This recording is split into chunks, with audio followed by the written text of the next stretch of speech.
지난 주간 또 설 명절에 있어서 우리가 또 쉼을 얻게 되었고 이제 새롭게 마음을 다잡고 또 2월을 계속적으로 열어가고 있는 중에 있습니다.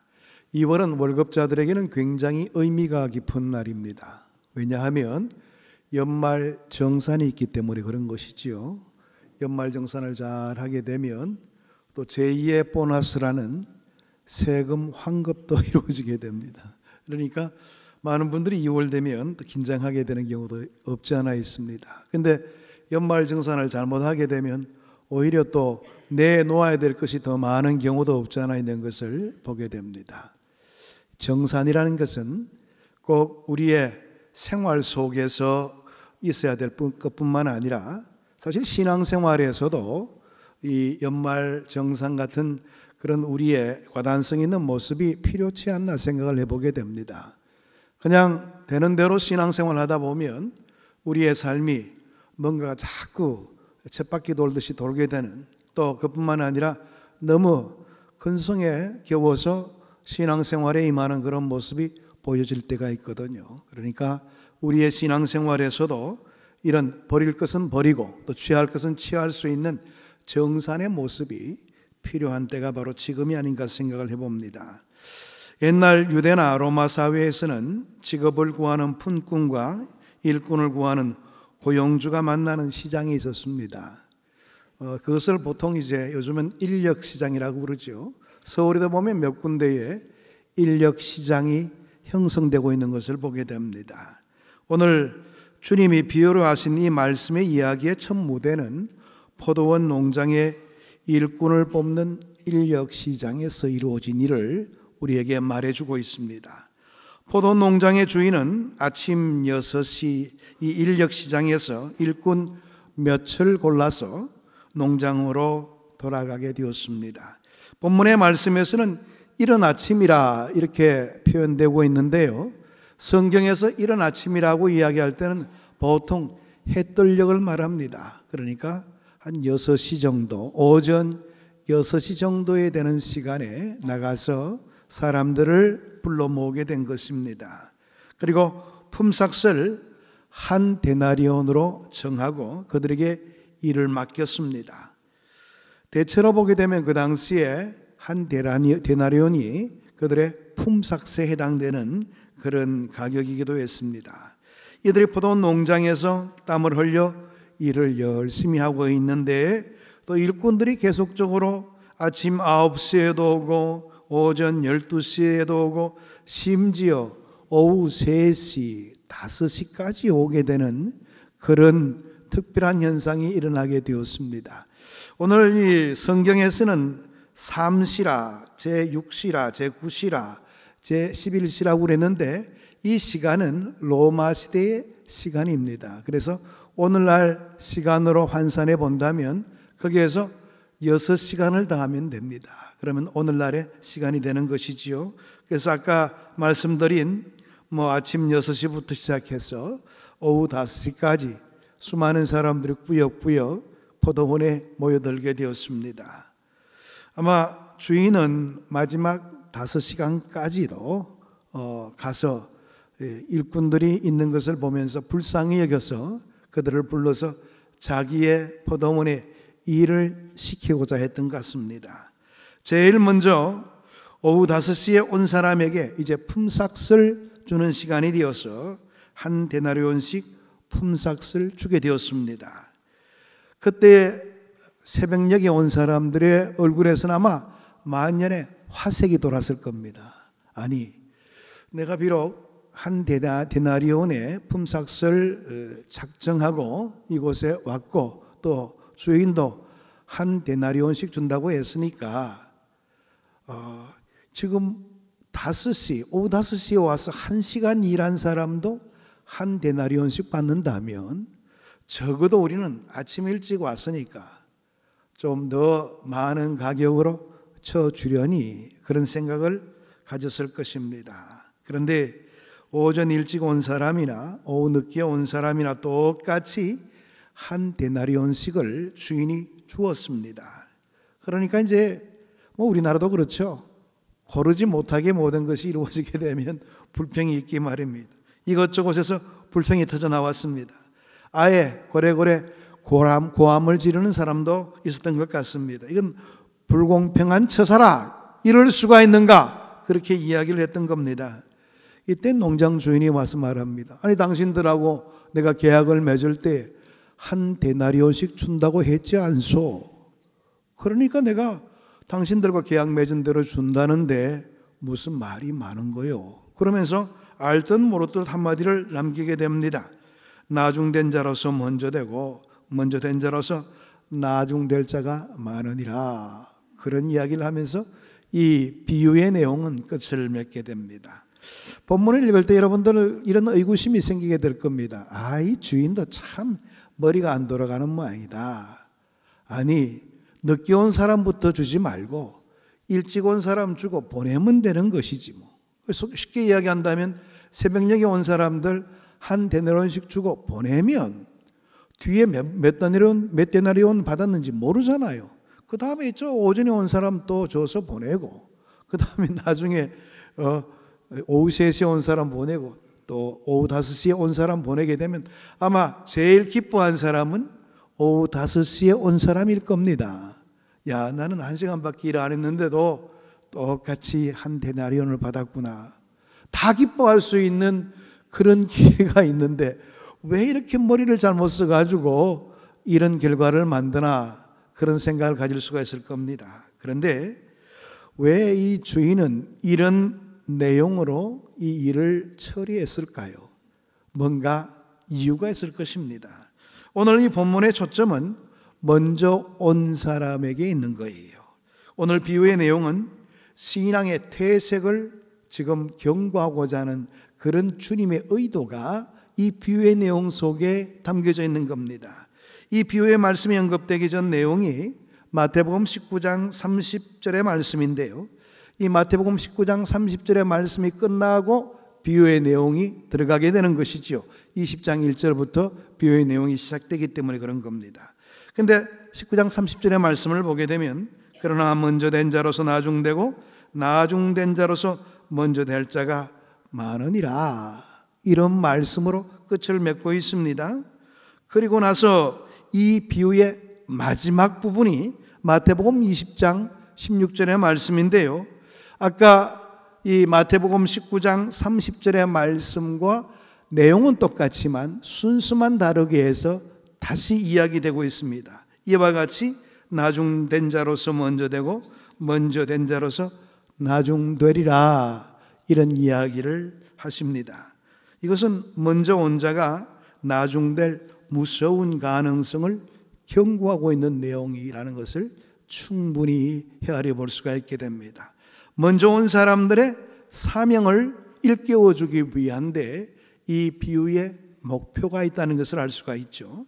유대인들은 아브라함이 하나님의 부름을 받는 그 시간부터 자기들만이 하나님의 선민이요, 자기들만이 하나님 나라의 소중한 자리에 앉을 줄로 알고 있었습니다. 그런데 예수란 사람이 나타나서 가난한 자에게도 천국이 임한다, 죄인들도 회개하면 천국에 들어갈 수가 있다, 유대인들만 구원받는 것이 아니라 오히려 이방인들에게 더욱더 풍성한 구원이 흘러넘치게 될 것이다, 먼저 온 너희들이 나중되고 나중 온 이방인들이 먼저 될 수 있다, 이렇게 말을 했던 것입니다. 그러니까 그들에게 납득이 될 수가 없는 것이지요. 바로 이것이 오늘 본문의 비유 밑바닥에 흐르고 있는 배경이라 이렇게 바라볼 수가 있습니다. 그렇다면 여기 포도원은 어떤 것을 상징하고 있는 것일까요? 하나님의 나라 혹은 주님의 몸된 교회를 의미한다, 이렇게 생각해 볼 수가 있습니다. 그래서 포도원에 들어가서 일하게 되는 것은 하나님 나라, 또 하나님께서 함께 하시는 교회에 들어가서 일하는 그런 내용의 말씀을 언급하고 있는 겁니다. 다시 말해서 천국을 준비하며 살아가는 자의 삶, 종말을 준비하며 살아가는 자의 삶을 이야기하고자 하는 것입니다. 천국을 준비하기 위한 참된 모습은 어떤 모습일까요? 주님께서 바라시는 교회의 참된 모습은 아마 이런 모습일 겁니다. 한 사람은 바구니를 들고 다른 한 사람은 포도를 따게 되면서 협력하는 모습, 한 사람은 나뭇가지를 붙들고 한 사람은 막대를 밀어서 보여주는 그런 협력하는 모습, 서로 협력해서 서로 세워주고 서로 돌봐주는 공동체로서 거기에 교회의 참된 모습을 생각을 하셨을 것입니다. 그런데 인간은요 참 간사하고 사악합니다. 오늘 본문의 말씀 보게 되면 먼저 온 사람들이 모두 불평하고 원망했다고 이야기되고 있습니다.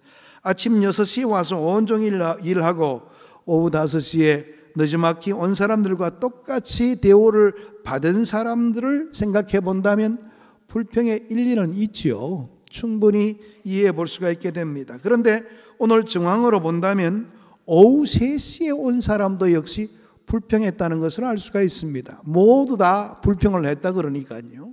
그러니까 2시간 먼저 일찍 왔다는 것 때문에 자기도 피해자다 이런 생각을 가지게 된 겁니다. 막차 탄 나보다 더 늦게 온 사람이 나와 똑같은 대우를 받을 수가 있는가? 여기에 불만을 품고 있는 사람들의 한탄이 있다는 것입니다. 이게 바로 사악한 인간의 태도가 아닌가. 이해의 여지를 조금치라도 가지지를 못하는 그런 모습이 이 본문의 말씀에 나타나고 있는 겁니다. 그러면 본문에서 포도원에 먼저 온 사람들의 일하는 태도, 신앙생활의 자세에 있어서 잘못된 점이라는 것은 무엇일까요? 그들이 지금 무엇을 오해하고 있는 것일까요? 첫 번째로 생각해 볼 수 있는 것은 포도원에 먼저 온 자들은 자신이 한 일에 대한 공로를 보상받으려 했다는 것이 그들의 잘못된 생각이었습니다. 그들에게 가장 문제가 되는 것은 공로의식이 있었다는 점입니다. 강해 설교가로 잘 알려진 제임스 보이스라는 분이 계시는데요, 이분은 이 내용을 설명하면서 이렇게 이야기했습니다. 포도원에 먼저 온 사람의 결정적인 잘못은 자신이 하나님 앞에서 마땅히 무엇인가 받을 자격이 있다고 생각하는 채권자 의식이 있다. 여기서 보게 되면 품꾼이 생각한 것은 자기에게 권한이 있다고 바라본 겁니다. 내가 일했기 때문에 당연히 받아야지. 내가 저 사람보다 훨씬 더 많이 일을 했는데 왜 나에게 이런 대우를 해주나? 여기에 지금 품꾼의 잘못된 의식이 있다는 겁니다. 하나님이 우리의 채무자가 되십니까? 하나님이 우리에게 빚진 적이 있습니까? 아니죠. 우리가 더 많은 빚을 지고 있는 것 아니겠습니까? 우리가 주님의 귀한 은총을 통하여서 구원의 귀한 반열에 서게 된 것, 오늘 내가 죽는다 해도 하나님 나라에 들어갈 수 있다는 것은 우리에게 허락되신 얼마나 큰 혜택입니까? 주님 앞에서 우리에게 허락되어진 그 귀한 혜택들을 생각지를 못하고 주님을 오히려 채무자라고 생각한다면 이게 문제가 되는 것이죠. 내가 채무자인 것입니다. 여러분 10절의 말씀에는 이런 말씀이 있죠. 먼저 온 자들이 와서 더 받을 줄 알았더니 이렇게 이야기하고 있습니다. 나는 더 받을 자격이 있다고 여기게 된 것입니다. 공로의식, 채권자의식, 이것보다도 더 비신앙적이고 비기독교적인 사고방식은 없습니다. 이 공로의식이 많으면 많을수록 내 공로가 무시되고 있다는 생각이 나를 괴롭히기 시작하는 것이지요. 교회 생활 중에 낙심의 가장 큰 원인이 바로 이 공로의식 때문에 생겨나는 경우가 많습니다.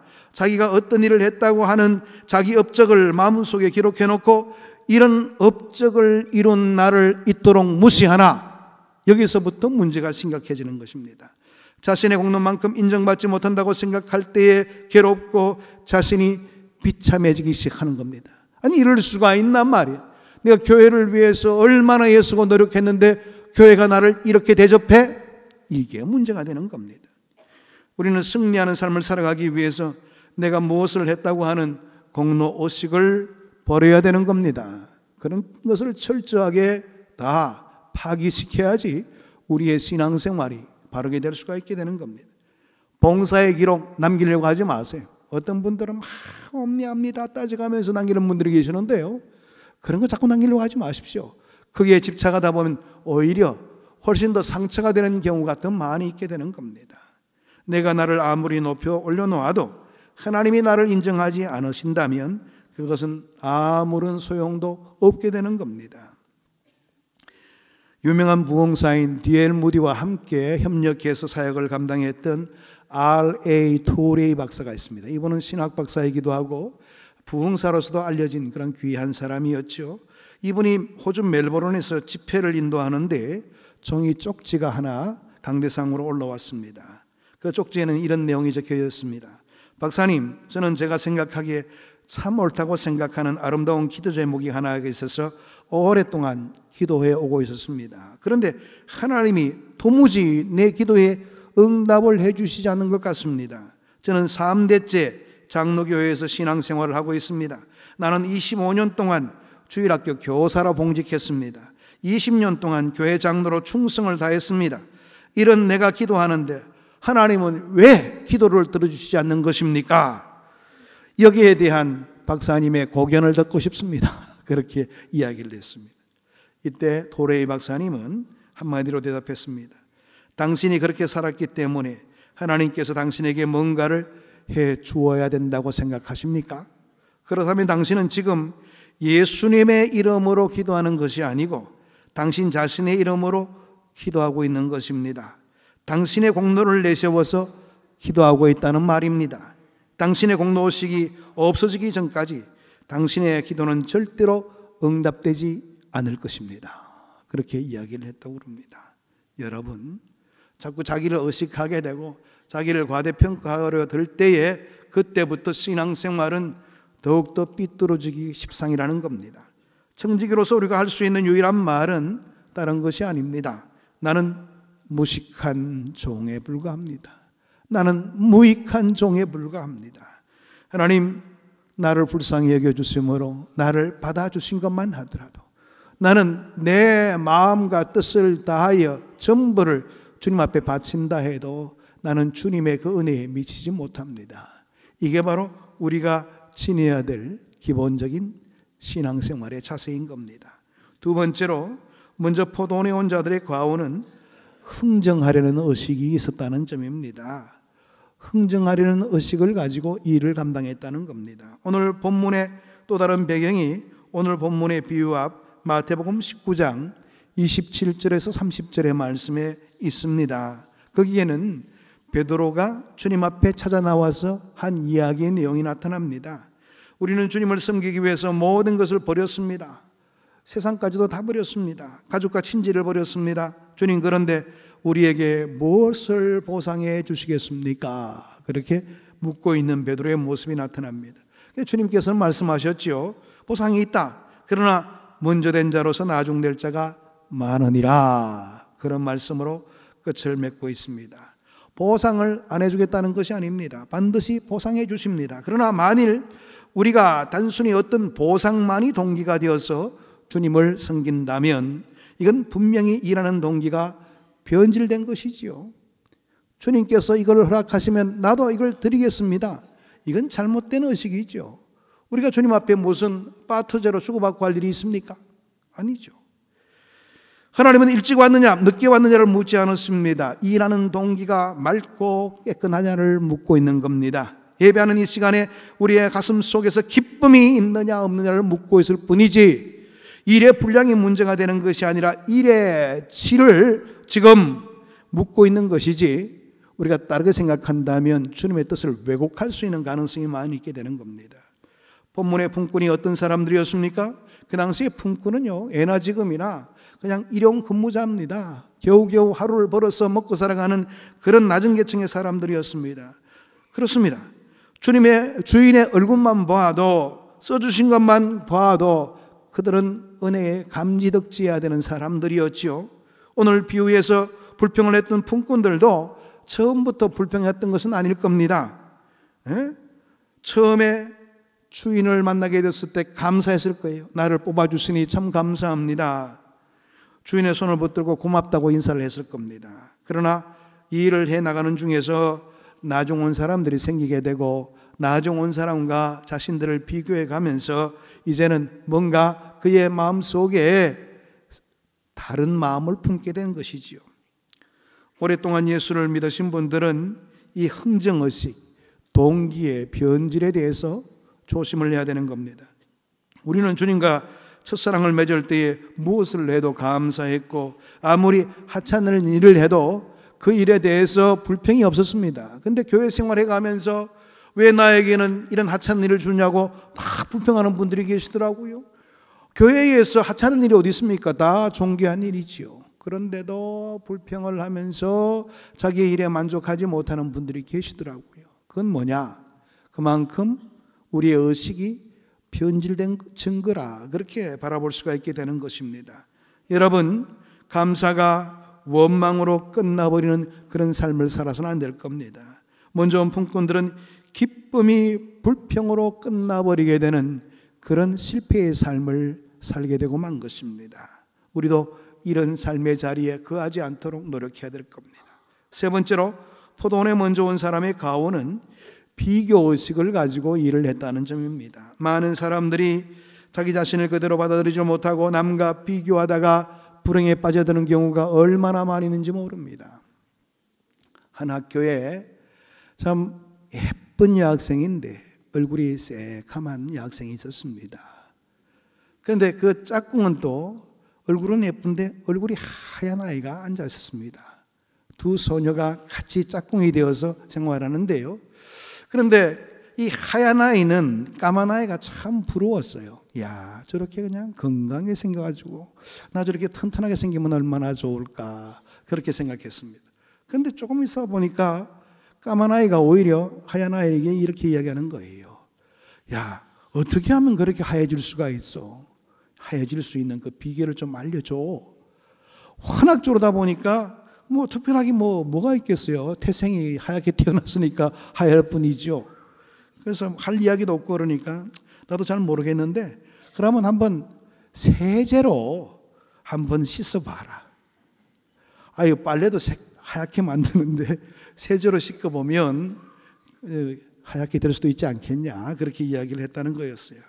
그래서 저녁에 잘 때마다 열심히 세제로 얼굴을 씻었습니다. 그런데 씻으면 씻을 때마다 하얘지는 것이 아니고 더 까매지는 거였습니다. 이상하다 생각하고 세제의 포장지를 보게 되니까 흰옷은 더 희게, 색깔옷은 더 선명하게. 예, 뭐 웃자고 한 이야기입니다. 비교하지 말라는 뜻이죠. 그냥 자기 까만 대로도 얼마나 멋있어요. 하얀 아이가 부러워할 정도인데요. 괜히 하얀 것을 동경하다가 이런 꼴이 되고 마는 겁니다. 여러분, 나는 나처럼 하나님 앞에서 살고 당신은 당신처럼 하나님 앞에 살아가면 되는 거예요. 우리의 가슴 속에 경쟁의식, 비교의식이 있습니까? 아니면 동력의식이 우리의 가슴 속에 있는 것입니까? 오늘 교인들의 가장 가슴 아픈 치부는 동력의식이 부족하고 있다는 점입니다. 함께 일하는 정신, 서로 인정해주는 정신들이 없다는 거예요. 그래서 자꾸 갈등의 요소가 나타나게 되는 거예요. 교회 생활하면서도 서로 어려움이 있게 되고 불화가 있게 되는 동기가 비교의식 때문에 그런 것입니다. 한없이 감사할 수 있는 자리에서 비교하다가 불행으로 끝나버리게 되는 경우가 얼마나 많이 있습니까? 오늘 본문의 상황도 그런 경우이지요. 그들은 주인의 은혜를 바라보지 않고 나중 온 사람들을 바라보면서 불평을 터뜨렸습니다. 나를 불러준 하나님의 은혜에 대한 감격보다는 내 이웃을 바라보면서 내 이웃이 나와 함께 이렇게 될 수 있다는 거, 이거 뭔가 불합리한 것 아닌가? 나는 저 양반보다 훨씬 더 일찍 신앙생활을 했는데 나는 이 모양 이 꼴이고 저 양반은 더 앞서가는가? 그런 부분들이 생기게 될 때요, 신앙생활이 항상 불만만 있게 되는 것입니다. 같은 주인의 은혜를 받고 살면서도 나보다 더 연약한 처지에 있는 사람들이 주인께 사랑받는 것을 마음으로 기뻐해 주지 못하는 엉졸함, 왜소함이 우리의 가슴이 된다면 이건 신앙생활에 큰 저해 요소로 나타날 수밖에 없는 것이죠. 주님이 고안한 교회는 가족적인 교회입니다. 그런데 이 땅에 많은 교회들이 교회를 조직으로 모든 것을 이루려고 하는 분들이 계셔요. 또 심지어는 교회를 기업으로 생각하는 사람들이 많습니다. 조직적으로 잘 갖춰서 조직적으로 움직이고 기업처럼 이윤을 남기고 기업처럼 커나가야 되고 뭐 이런 식으로 교회를 생각하는 분들이 많으신데요, 그건 오산입니다. 그건 교회의 모습이 아니죠. 기업일 뿐이죠. 지금도 보게 되면 큰 대형 교회들이 말썽을 일으키는 경우가 왜 생기는 겁니까? 그런 기업 같은 교회를 생각하다 보니까 그런 말썽들이 생기게 되는 것입니다. 여러분, 조직 속에는 경쟁이 있을 수밖에 없습니다. 비교의식이 있을 수밖에 없는 겁니다. 특권 의식이 있을 수밖에 없는 것입니다. 그러나 교회는 조직이 아닙니다. 교회는 하나님과의 아름다운 관계가 교회인 겁니다. 우리가 이런 교회를 이루기 위해서 우리의 개인의 삶이 이런 비교식이라든지 그 다음에 다른 사람들에 대한 열등의식을 가지고 흥정한다든지 이런 부분들이 없어야 될 것입니다. 우리의 모습 속에 이런 부분들이 해결되지 않는다면 항상 교회 생활은 고달플 수밖에 없는 겁니다. 교회는 아름다운 천국 공동체입니다. 옆 사람의 기쁨이 나의 기쁨이 될 때에 천국의 기쁨을 그 속에서 체험할 수가 있게 되는 것이지요. 옆 사람의 아픔이 나의 아픔이 될 때에 옆 사람의 슬픔이 나의 눈물이 되어서 흐를 수가 있다고 한다면 우리는 이미 천국을 경험하면서 살아가는 그런 천국 백성이 되는 겁니다. 여기는 불평도 원망도 시기도 질투도 있을 수가 없는 것이지요. 뒤늦게 불려온 내 가족이, 뒤늦게 불려온 우리의 구역원들이 나와 똑같이 구원을 받고 용서받고 천국을 경험하고 하나님 자녀의 권세를 누리며 살아가게 될 때에 우리 교회 공동체는 천국을 이루며 살아가는 그런 공동체가 될 수가 있다는 말입니다. 저는 부디 이렇게 되기를 바랍니다. 주님 오시는 그날에 우리 교회 문이 열리게 되면서 여기에 왕십리교회에 속해 있는 모든 주의 백성들은 포도원 공동체, 가족 공동체, 생명 공동체, 천국 공동체를 이루고 있는 참된 교회구나. 주님으로부터 이런 칭찬을 받았으면 좋겠습니다. 교회가 이런 모습을 갖추지 못한다면 교회의 제 역할을 감당하지 못하는 교회가 되고 맙니다. 오늘 우리들에게 어떤 의식이 있습니까? 갖추어서는 안 될 의식들로 무장되어 있습니까? 공로의식, 흥정의식, 비교의식 같은 갖추어서는 안 되는 그런 의식들은 다 정산하시길 바랍니다. 그리고 오직 주님을 사랑하는 열망을 가지고 교회가 교회답게 성장해 나갈 수 있도록 그 일에 주력하는 우리의 열심이 모아져야 되는 시대, 그때가 바로 지금입니다. 오늘도 이 말씀을 마음속 깊이 생각하면서 참된 교회를 이루어가는 우리 모두가 되기를 축복합니다. 기도하겠습니다. 하나님 감사합니다. 오늘도 주의 말씀으로 우리를 권고해 주시고 주의 은혜 가운데 거하게 하시니 감사함을 드립니다. 우리의 삶이 참으로 진지해지기를 원합니다. 주님께서 우리를 사랑하신 것처럼 그 사랑으로 무장되어 우리에게 필요 없는 그와 같은 공로의식이라든지 흥정의식이라든지 비교의식들을 다 내어 던져버리고 오직 주님만을 바라보며 사랑으로 하나 될 수 있는 복된 교회가 되게 인도해 주옵소서. 예수 그리스도 이름으로 기도하옵나이다. 아멘.